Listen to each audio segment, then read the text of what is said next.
కోలీవుడ్ కు వరుస పెట్టి షాక్స్ ఇస్తున్నాడు విక్రమ్. అదేంటి అంటే అంతా నా ఇష్టం అంటున్నాడు. ఇంతకీ విక్రమ్ ఇచ్చిన షాక్స్ ఏంటి? అంతా నా ఇష్టం అని అపరిచితుడు ఎందుకు చెబుతున్నాడు అంటారా? అయితే ఈ స్టోరీ చూడండి, మీకే తెలుస్తుంది. గత ఏడాది వీర ధీర శూర అనే చిత్రాన్ని విడుదల చేశాడు విక్రమ్. ఇంతవరకు కొత్త చిత్రాన్ని ప్రారంభించలేదు. పైగా కొద్ది గంటల క్రితమే ఆనంద్ శంకర్ అనే దర్శకుడితో కొత్త ప్రాజెక్ట్ లాక్ చేసినట్లు చెప్పాడు.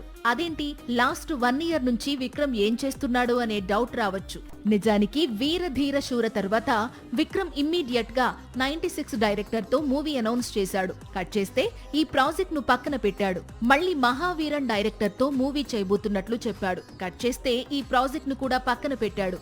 మళ్ళీ ఆ తర్వాత మరో యంగ్ డైరెక్టర్ బోడి రాజ్ కుమార్ తో మూవీ లాక్ చేశాడు. ఇప్పుడు ఈ ప్రాజెక్ట్ కూడా అటకెక్కిందని టాక్ నడుస్తోంది. కొత్త సినిమాకు దర్శకుణ్ణి అనౌన్స్ చేయడం, మళ్లీ మార్చడం, దీంతో విక్రమ్ తీరు అందర్నీ ఆశ్చర్యపోయేలా చేస్తోంది. అయితే ఇప్పుడు మాత్రం విక్రమ్ ఆనంద్ శంకర్ దర్శకత్వంలో తెరకెక్కే చిత్రంతోనే ముందుకు వెళ్లాలి అనుకుంటున్నాడు.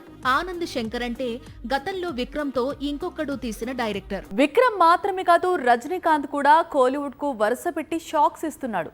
జైలర్ 2 తర్వాత రజనీకాంత్ నటించాల్సిన కొత్త చిత్రానికి తరచూ దర్శకులు మారుతూ ఉండటం తమిళనాట సంచలనం సృష్టిస్తోంది. గతంలో ఎన్నడూ లేని విధంగా తమిళ సూపర్ స్టార్ రజనీకాంత్ కొత్త సినిమా విషయంలో తెగ కన్ఫ్యూజ్ అవుతున్నారు. స్నేహితుడు కమల్ నిర్మించబోతున్న కొత్త చిత్రానికి రజనీకాంత్ ను ముందుగా సుందర్ సి దర్శకత్వం వహించాల్సింది.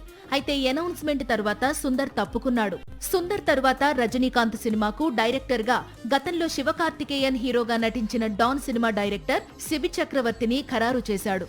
రేపో మాపో సెట్స్ పైకి వెళుతుంది అనుకుంటుండగా ఇప్పుడు సిబిని కూడా తప్పించారట. సిబి స్థానంలో మరో తమిళ దర్శకుడు గత ఏడాది ప్రదీప్ రంగనాథ్ కు డ్రాగన్ తో బిగ్ హిట్ ఇచ్చిన అశ్వత్ మారిముత్తు పేరుతో తెరపైకి వచ్చింది. నిజానికి గతంలోనే అశ్వత్ మారిముత్తు కథకు రజనీకాంత్ కనెక్ట్ అయినా డేట్స్ లాక్ చేయలేకపోయాడు. ఇప్పుడు మాత్రం డ్రాగన్ డైరెక్టర్ కు పిలిచి అవకాశం ఇచ్చినట్లు తెలుస్తోంది. రజనీకాంత్ కొత్త చిత్రం దర్శకుడు మారటానికి మన తెలుగు హీరో నానినే కారణమంటే మీరు నమ్మగలరా? ప్రస్తుతం కోలీవుడ్ కూడా ఇదే చెబుతోంది. సూపర్ స్టార్ కొత్త సినిమా దర్శకుడు మారటానికి మెయిన్ రీజన్ న్యాచురల్ స్టార్ అట. తమిళంలో రజనీకాంత్ కొత్త చిత్రానికి దర్శకుడు మారటానికి పారడైస్ సెట్ లో ఉన్న నానికి ఏంటి సంబంధం? 2022లో రిలీజ్ అయింది డాన్ చిత్రం. తమిళనాట సంచలన విజయం సాధించింది. సరాసరి 100 కోట్లు రాబట్టింది. దీంతో డాన్ డైరెక్టర్ సిబి చక్రవర్తితో వర్క్ చేసేందుకు చాలా మంది హీరోలు పోటీ పడ్డారు. ఇందులో తెలుగు హీరో నాని కూడా ఉన్నాడు. నిజానికి నాని కోసమే కొన్నేళ్లుగా కథను రెడీ చేస్తూ వచ్చాడు సిబి. కానీ నాని ఇతర ప్రాజెక్టులలో బిజీ కావడంతో ప్రాజెక్ట్ ఆలస్యం అవుతూ వచ్చింది. ఇంతలో రజనీకాంత్ నుంచి పిలుపు రావడంతో కథను నెరేట్ చేసేందుకు వెళ్లాడు సిబి.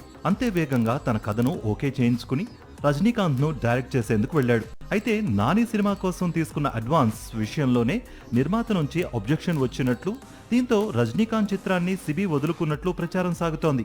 ఈ రూమర్ లో ఎంతవరకు నిజం ఉందో తెలీదు, కానీ కాలీవుడ్ లో మరో గాసిప్ కూడా షికార్లు చేస్తోంది. సిబి రాసిన కథలో రజనీ సూచించిన మార్పులు చేర్పుల వల్లే అతను ప్రాజెక్ట్ నుంచి బయటకు వచ్చాడు అంటున్నారు. మామూలుగా అయితే సూర్య డేట్స్ కావాలి అంటే ఎంతో కొంత రెమ్యునరేషన్ ఇవ్వాలి కదా. పైగా సూర్య అంటే పెద్ద స్టార్. ఎంత లేదన్నా 60 కోట్ల పారితోషికం మినిమం ఉంటుంది.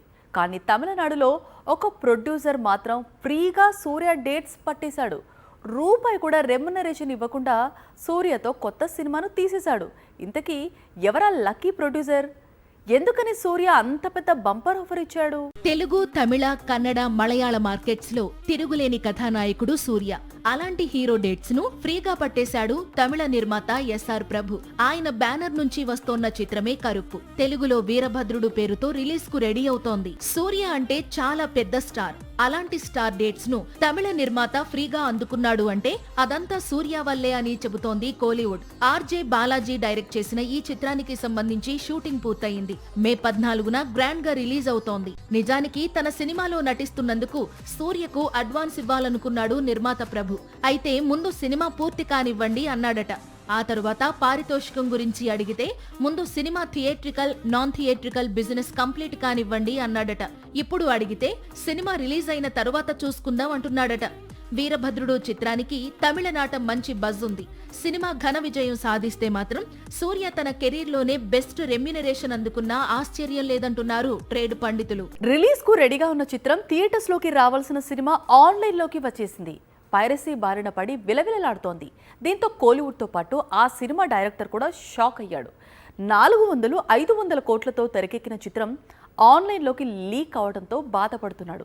అలాంటి డైరెక్టర్ను పిలిచి కార్తీ సినిమా ఆఫర్ ఇచ్చాడు. ఇటీవల పైరసీ బారిన పడిన తమిళ చిత్రం జననాయగన్ను డైరెక్ట్ చేసింది వినోద్. ఇతను గతంలో కార్తీ హీరోగా ఖాకీ పేరుతో ఒక సినిమా తీసి గట్టి హిట్ కొట్టాడు. ఆ తర్వాత అజిత్ తో వరుసగా 3 చిత్రాలు తీసి రికార్డు నెలకొల్పాడు. ఇప్పుడు జననాయగన్ తర్వాత మరోసారి కార్తీతో సినిమా చేసేందుకు రెడీ అవుతున్నాడు. పైగా ఖాకీ సీక్వెల్ తో తిరిగి రావాలనుకుంటున్నాడు.